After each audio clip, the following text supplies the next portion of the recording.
আমাদের দেশে অধিকাংশ রাজনীতিবিদ কোনো না কোনো পন্থার রাজনীতি করে। যারা বামপন্থী কমিউনিস্ট তারা রাশিয়া এবং চায়নার অনুসরণ করতো, এখন আর করে না।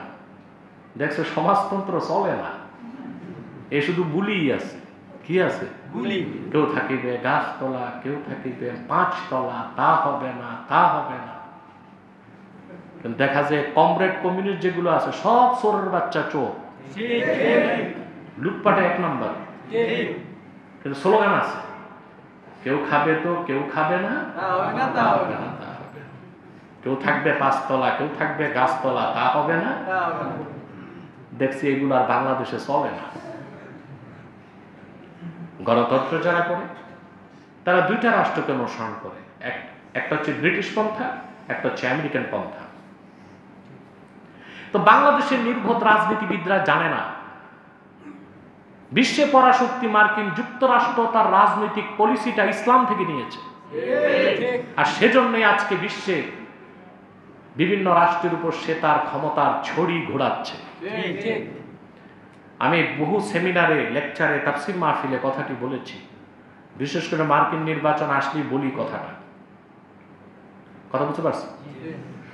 এবার মার্কিন নির্বাচনের আগে সারা পৃথিবীর মিডিয়াগুলো বলেছে ওখানে একজন নারী প্রার্থী কামালা হ্যারিস, সে প্রেসিডেন্ট হবে।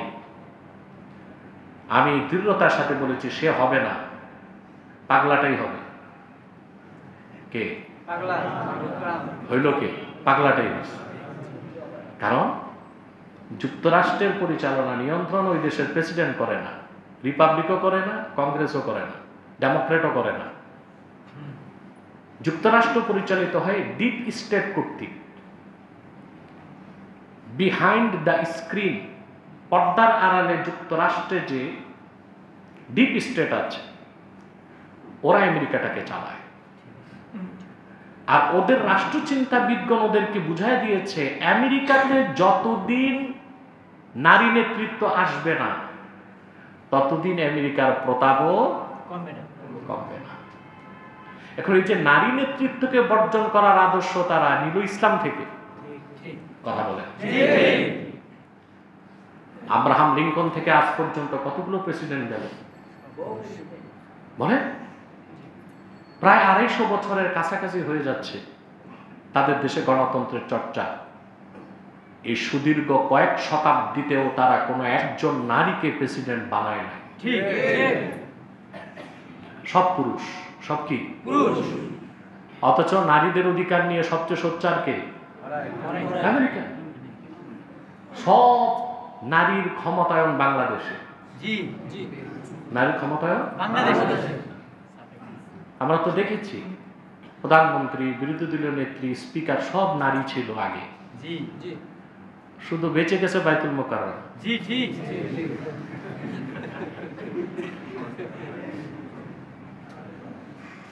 এদেশে আলেম ওলামা যদি সজাগ না থাকতো তো এই কামটাও করে ফেলতো মনে। আল্লাহ মাফ করুন। তারপরে যত হিজড়া আছে এদেরকে সড়কে নামায় দিচ্ছে। নারীর মর্যাদা চাই। কি চাই? নারীদের ক্ষুদ্র বসনে, উলঙ্গ দেহে সজ্জিত হয়ে পথে ঘাটে হাঁটাই নারীর স্বাধীনতা? এটা বেহায়াপনা।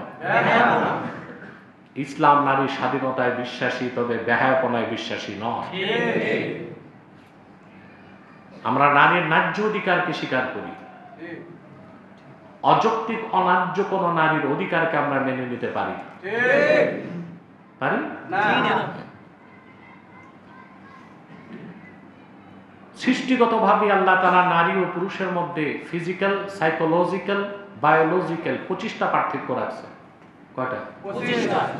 ফিজিক্যাল, সাইকোলজিক্যাল, বায়োলজিক্যাল, নারী আর পুরুষের কতটা পার্থক্য? 25টা।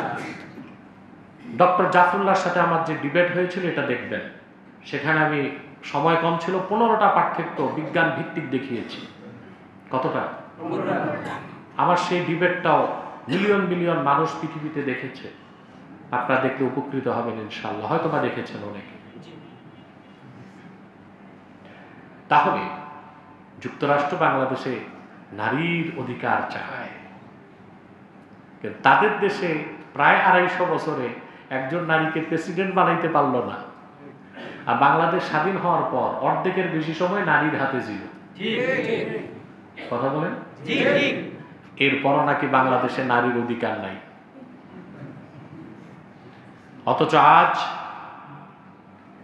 বাংলাদেশে নারী কর্তৃক পুরুষরাও নির্যাতিত হচ্ছে। নারী নির্যাতনের মামলা আছে, পুরুষ নির্যাতনের মামলা নেই। বুঝেন না? এক লোক লুঙ্গিতে হাত দিয়ে চিল্লাচ্ছা দৌড়াচ্ছে মিটফোর্ড হাসপাতালের দিকে, রক্ত পড়তেছে। লোকজন বলছে, ভাই কি হয়েছে? কেটে দিছে। স্ত্রীর সাথে ঝগড়া হয়েছে, স্ত্রী একেবারে জায়গা মতো আঘাত করছে। এটা কি নারী নির্যাতন, পুরুষ নির্যাতন না? আইন কই? আইন কোথায়? শুধু নারীর অধিকার রক্ষা আইন থাকবে, পুরুষের অধিকার রক্ষা আইন থাকবে না। এটাই হচ্ছে পশ্চিমাদের বিকৃত আদর্শ। ইসলাম ন্যায্য অধিকার দিয়েছে। প্রশ্ন হচ্ছে, আমেরিকায় নারীকে কেন আনলো না ক্ষমতায়? তার কারণ এখানে ইসলামের রাজনৈতিক আদর্শকে তারা অনুসরণ করেছে। আবু দাউদ শরীফের হাদিস, হাদিসটি বুখারী শরীফও আছে। আল্লাহর হাবিব নবীজি মুহাম্মদ সাল্লাল্লাহু আলাইহি সাল্লাম ১,৫০০ বছর আগে উম্মতকে সাবধান করে বলেছেন, লা ইউফলিহা কওমুন ওয়াল্লাউ আলাইহিম ইমরাআতান, সে জাতি কখনো সফলতা লাভ করবে না যে জাতি তাদের রাজনৈতিক নেতৃত্বে নারীকে বসাবে। যে জাতি তাদের রাজনৈতিক নেতৃত্বকে নারীর হাতে সোপর্দ করবে, ওই জাতি কখনো সফল হবে না। পশ্চিমা কাফেররা ইসলামকে বিশ্বাস করে না, কিন্তু এতটুকু জানে আল্লাহর হাবিব মুহাম্মদ সাল্লাল্লাহু আলাইহি ওয়াসাল্লাম যা বলেছেন তা চিরসত্য। এজন্য তারা সে আদর্শের অনুসরণে নারীকে ক্ষমতায় বসায় না।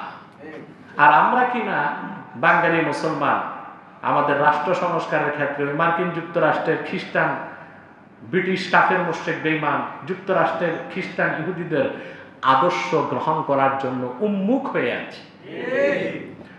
এজন্য আমাদের কপালে যুগে যুগে ঝাড়ুর বাড়ি ছাড়া আর কিছুই জুটে না। কিছু হয়েছে? কিছু পেয়েছেন? আপনাদেরকে বহুবার বলেছিলাম অভ্যুত্থান আর বিপ্লবে পার্থক্য আছে, বলেছিলাম। কিন্তু বিপ্লব যে কি তা বুঝাতে পারি নাই, সময় হয় নাই।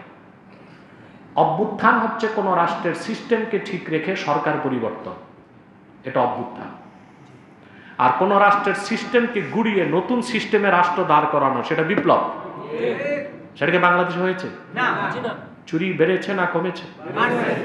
সুদ ঘুষ, নির্যাতন, নিপীড়ন। আহা বেচারা নুরুল হক নূর আমার কাছে এসেছিল, দেখেছিলেন একটা জুমার নামাজে, তারপর দরবার শরীফে যে কয়েক ঘন্টা পরামর্শ নিয়েছে, আমিও যতটুকু পেরেছি তাকে পরামর্শ দিয়েছি। আজকে সে ট্রিটমেন্ট করছে, বোধহয় সিঙ্গাপুরে আছে। এরকম মাইকটা তো আগেও খায় নাই, এখন কেন খেল? তাহলে বোঝা যাচ্ছে সব জায়গায় অসংলগ্নতা আছে, কিছু কিছু সমস্যা রয়ে গেছে, আর সমস্যাগুলো অনেক বড়, ঠিক না? তা আমরা বাঙালি মুসলমান, আমাদের কাজই কি হচ্ছে যুগে যুগে রক্ত দেওয়া, শ্রম দেওয়া, আর আমাদেরকে ব্যবহার করে অন্যরা ক্ষমতায় যাবে, তারপর চুরি চামারি লুটপাট করে বিদেশে বিত্ত বৈভব গড়ে তুলবে।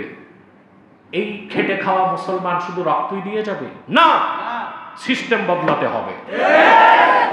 আর সেটা পশ্চিমাদের কোনো আদর্শ নয়, ব্রিটিশ আদর্শ নয়, গ্রিক দর্শন নয়, ধ্বংসপ্রাপ্ত রোমান সভ্যতার কোনো সভ্যতা নয়।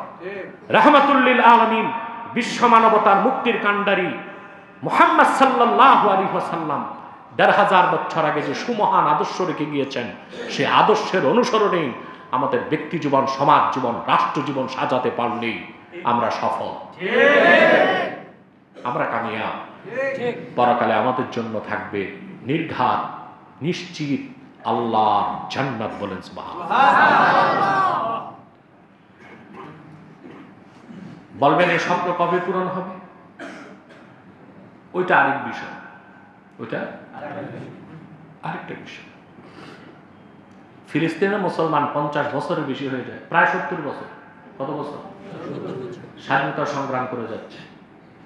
1948 সালের পর থেকে 1948 সালের পর থেকে ফিলিস্তিনিরা স্বাধীনতা সংগ্রাম করে যাচ্ছে। 80 বছর প্রায় হয়ে যাচ্ছে। কবে স্বাধীন হবে এটা তাদের চিন্তা না, স্বাধীনতার যুদ্ধ করে যাচ্ছে, এটাই তাদের সফলতা। আমরা আমাদের রাষ্ট্র কাঠামো কোরআন সুন্নাহর আলোকে ইসলামের আদর্শে গড়ে তুলব, এটা আমাদের বক্তব্য, এটা আমাদের ন্যারেটিভ, এটা আমাদের বিশ্বাস, এটা আমাদের সংগ্রাম, এটা আমাদের আন্দোলন। কবে হবে তা দেখা, অপেক্ষা করা, সেটা দেখার কোনো বিষয় আমাদের। আস-সা'য়ু মিন্না ওয়াল ইতমামু মিনাল্লাহ। প্রচেষ্টা আমাদের, সফলতা কে দিবেন? আল্লাহ।